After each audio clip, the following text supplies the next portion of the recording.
Hello everyone.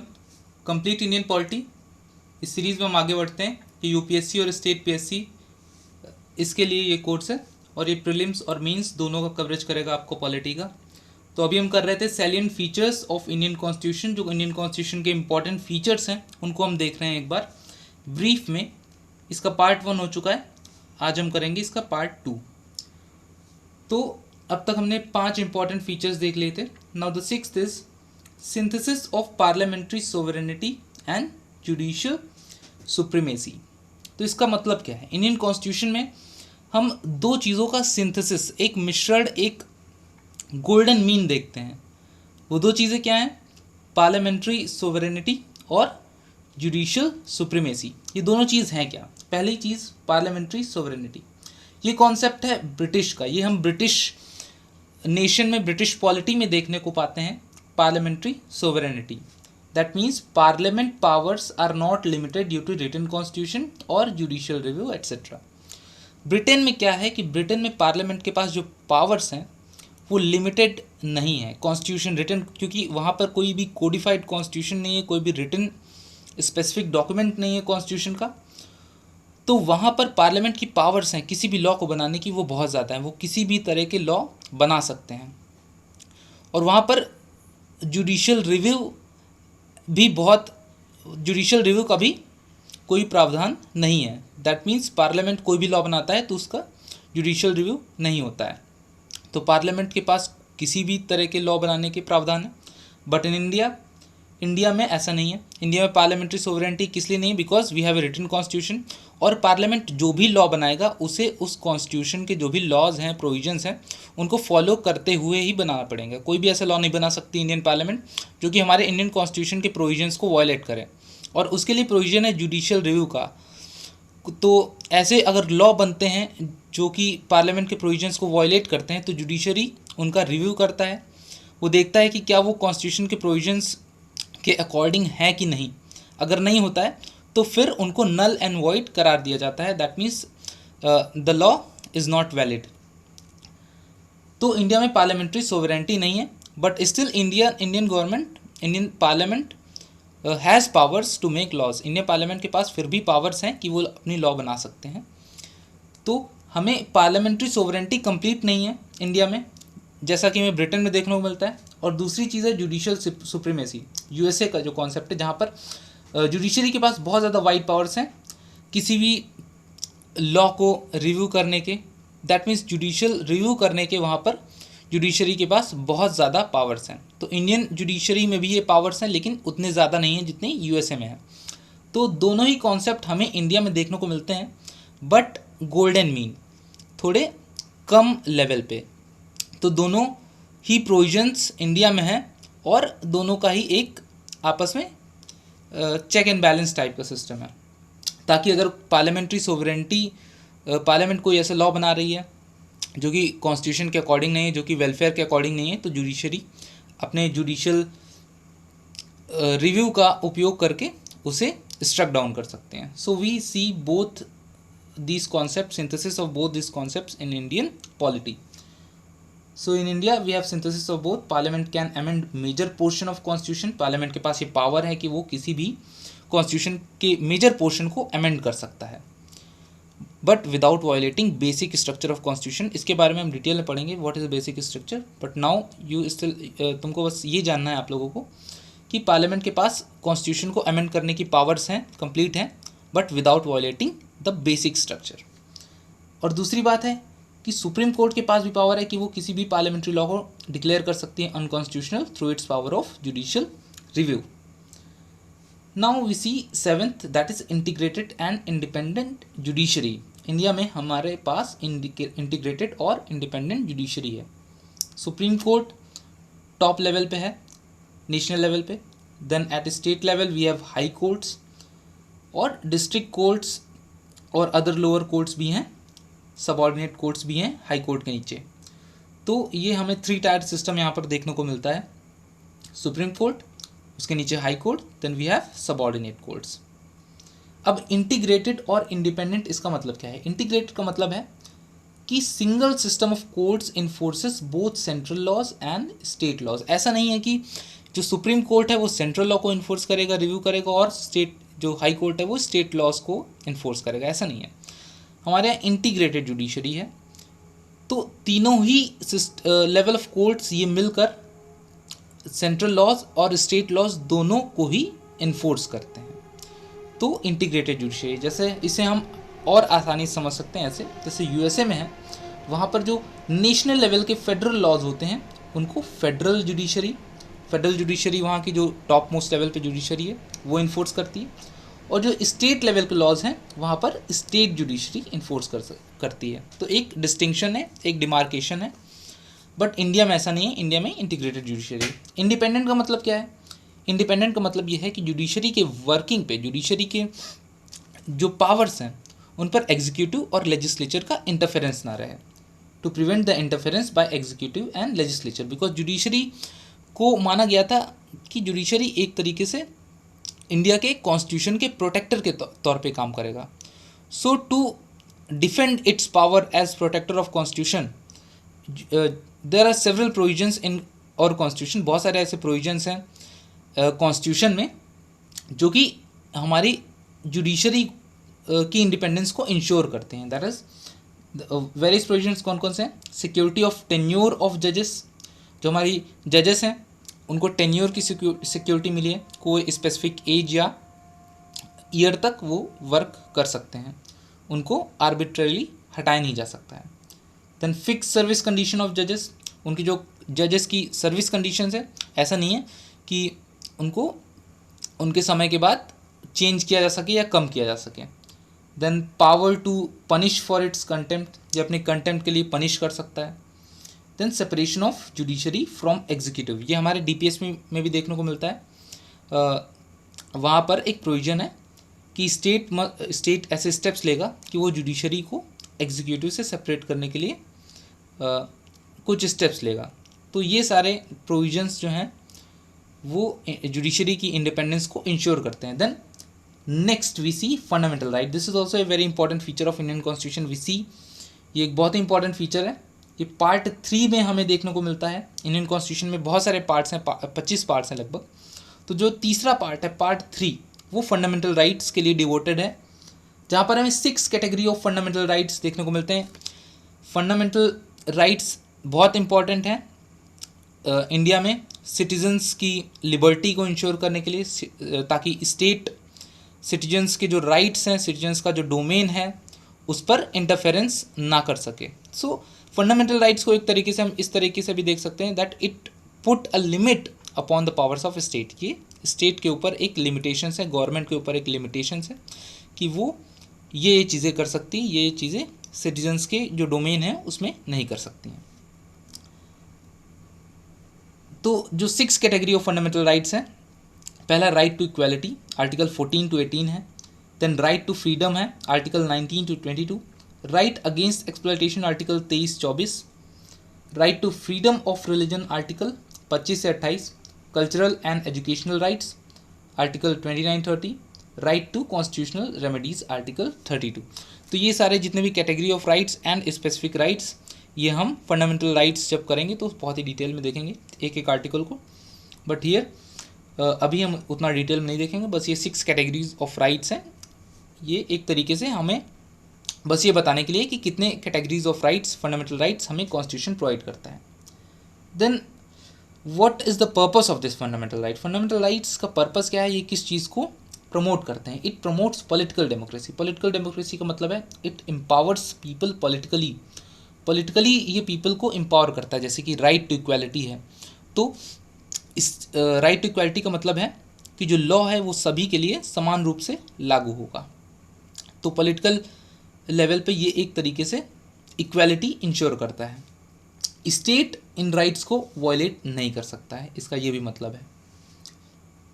Then fundamental rights एक तरीके से it is a limitation on tyranny of executive and arbitrary laws of legislature. Tyranny का मतलब होता है क्रूअल एंड ऑप्रेसिव गवर्नमेंट। तो एग्जीक्यूटिव अपनी टायरनी नहीं चला सकता, अपने हिसाब से काम नहीं कर सकता है, ठीक है। तो एक लिमिटेशन है, फंडामेंटल राइट्स लिमिटेशन है कि जो गवर्नमेंट है वो इन फंडामेंटल राइट्स को इंश्योर करेगा। गवर्नमेंट अपनी पावर्स का उपयोग करके सिटीजन्स के इन राइट्स को वायलेट नहीं कर सकेगा। इसी वजह से ये डायरेक्टली कॉन्स्टिट्यूशन में ही लिखे गए हैं और इन्हें इन्फोर्स करने की भी पावर्स कॉन्स्टिट्यूशन में दी गई है। Then arbitrary laws of legislature. Legislature ऐसे लॉ नहीं बना सकता है which violate the fundamental rights. तो ये भी फंडामेंटल राइट्स का पर्पस है। देन जस्टिशिएबल, ये जस्टिशिएबल है कैसे? Because it is enforceable by courts for their violation. अगर इनका वायलेशन होता है तो कोर्ट्स में जाकर आप इनको इन्फोर्स करा सकते हैं। This is not absolute. ये एब्सोल्यूट किस लिए नहीं है? बिकॉज बहुत सारे रीजनेबल रेस्ट्रिक्शंस, जैसे कि अगर आप देखेंगे फ्रीडम ऑफ एक्सप्रेशन, तो फ्रीडम ऑफ एक्सप्रेशन तो है, आप कुछ भी एक्सप्रेस कर सकते हैं, but you have to do it within a limit. आप ऐसी चीज़ें नहीं बोल सकते जो कि स्टेट की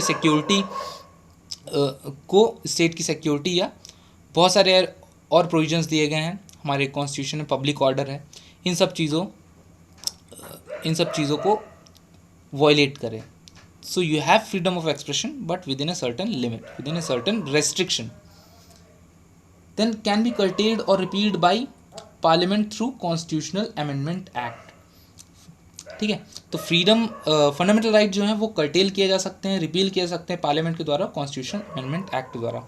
तो लेजिस्लेचर कॉन्स्टिट्यूशन में अमेंडमेंट प्रस्ताव करके कॉन्स्टिट्यूशन में अमेंडमेंट कर सकता है और इन फंडामेंटल राइट्स को कर्टेल कर सकता है, कम कर सकता है, या फिर रिपील कर सकता है। रिपील का मतलब है पूरी तरीके से ख़त्म कर सकता है।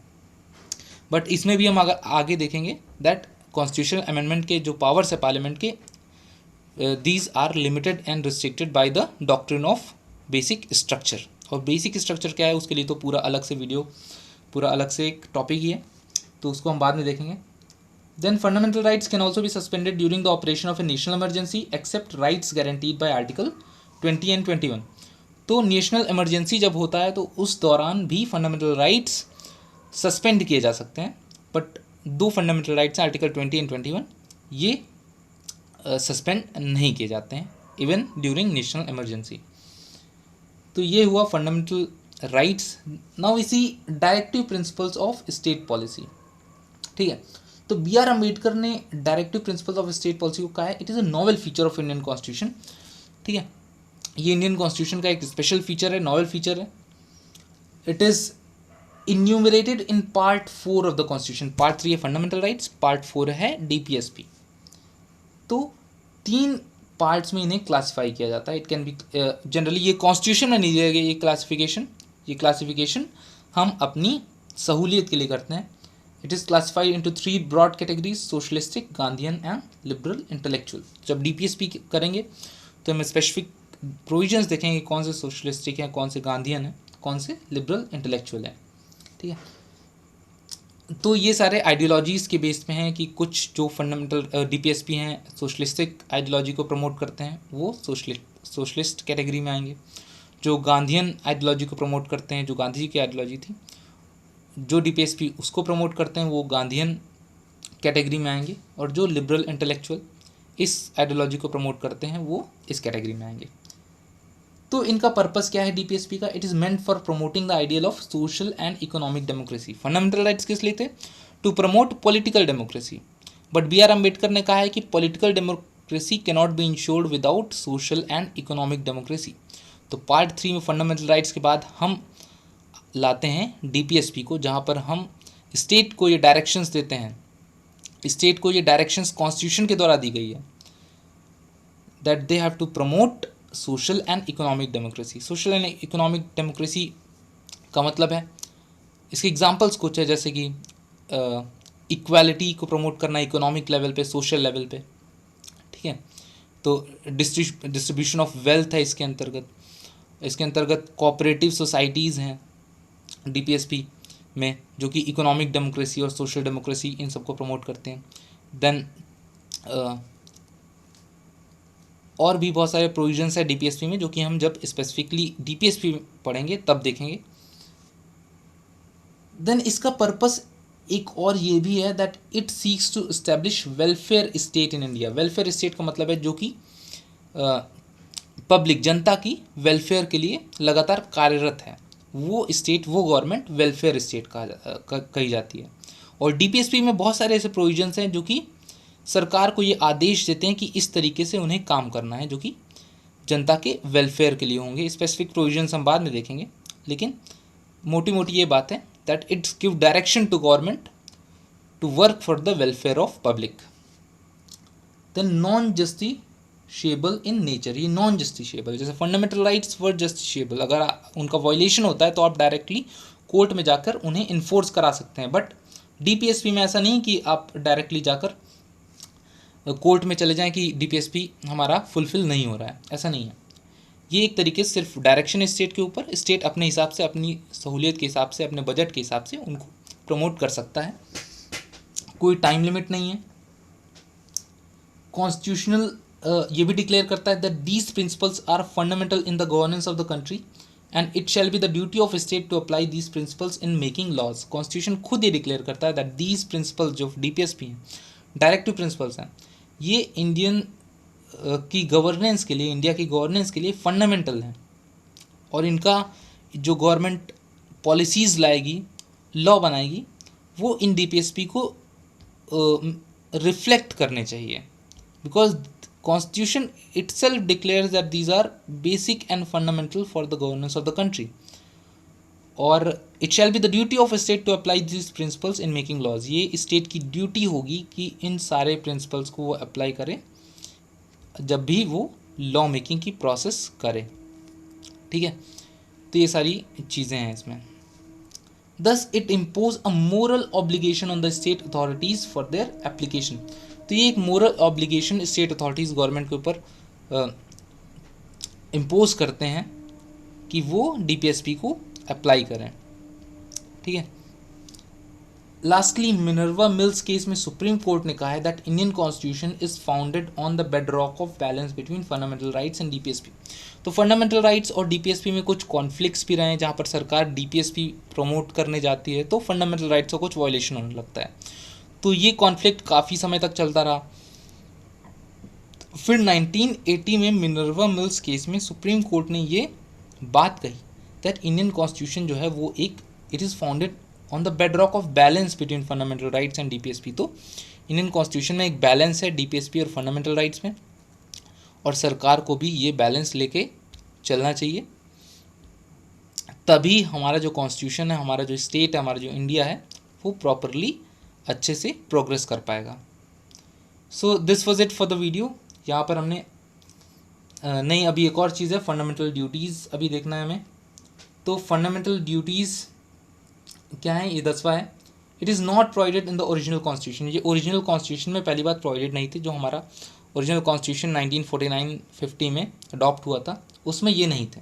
ये 42nd अमेंडमेंट 1976 में जब इमरजेंसी चल रही थी, तो उस दौरान स्वर्ण सिंह कमेटी ने रिकमेंड किया, और फिर 42nd अमेंडमेंट हुआ 1976, उसके द्वारा ही फंडामेंटल ड्यूटीज़ को हमारे कॉन्स्टिट्यूशन में जोड़ा गया। 86th constitutional amendment act of 2002 added one more fundamental duty. तो 86th constitutional amendment act of 2002 इसने एक और फंडामेंटल ड्यूटीज़ में ऐड की। अभी प्रॉपरली 11 फंडामेंटल ड्यूटीज़ हैं, पार्ट 4A में है, डीपीएसपी पार्ट 4 है, then in constitution part 4A है, जिसमें सिर्फ एक आर्टिकल है, आर्टिकल 51A, और वही फंडामेंटल ड्यूटीज़ उसी में एन्यूमरेटेड है। तो कौन कौन से एग्जाम्पल, जैसे to respect constitution, national flag and national anthem, to protect the sovereignty, unity and integrity of the country, to promote spirit of common brotherhood among people etcetera. इस तरह के 11 लगभग फंडामेंटल ड्यूटीज़ हैं। तो जब फंडामेंटल ड्यूटीज़ हम देखेंगे तो इनको और डिटेल में देखेंगे। Then these are also non justiciable in nature, ये जस्टिशिएबल नहीं है। ठीक है, तो इनका इन्फोर्समेंट मतलब ऐसा नहीं है कि अगर इनका वायलेशन होता है तो सज़ा दी जाएगी, अगर या फिर कोई फंडामेंटल ड्यूटी का पालन नहीं कर रहा है तो सरकार सज़ा नहीं दे सकती उस पर। ठीक है, स्पेसिफिकली अगर कोई लॉ बना है फंडामेंटल ड्यूटी के लिए तो उसके अकॉर्डिंग दी जा सकती है, बट सिर्फ और सिर्फ कॉन्स्टिट्यूशन बेसिस पर इसका इन्फोर्समेंट नहीं है। सो this was it for the video. अगर आपको इस वीडियो के नोट्स चाहिए, आप इसके PDF डाउनलोड करना चाहते हैं, तो आप इस वेबसाइट में जाकर कर सकते हैं www.dhamofupsc.com। इस वेबसाइट में और भी प्रोविजंस हैं, जैसे कि आप टॉपिक वाइज क्वेश्चंस वहाँ पर प्राप्त कर सकते हैं। जो भी आप पढ़ रहे हैं यूपीएससी की तैयारी में, तो टॉपिक वाइज क्वेश्चंस हम वहाँ पर प्रोवाइड कर रहे हैं, तो आप वहाँ पर जाकर प्रैक्टिस कर सकते हैं। देन अगर आपको वीडियो अच्छा लग रहा है तो आप लाइक कर सकते हैं, इसे लाइक बटन होती है, शेयर कर सकते हैं। Then you can also subscribe the channel, जिससे कि प्रॉपर आपको हमारा चैनल कंटेंट मिलता रहे। You can also support us UPSC Dhamma @UPI, UPSC Dhamma @कोटक। कोई भी नॉमिनल छोटा मोटा आप पेमेंट हमें करके कंट्रीब्यूट कर सकते हैं इन 2 हैंडल्स पे।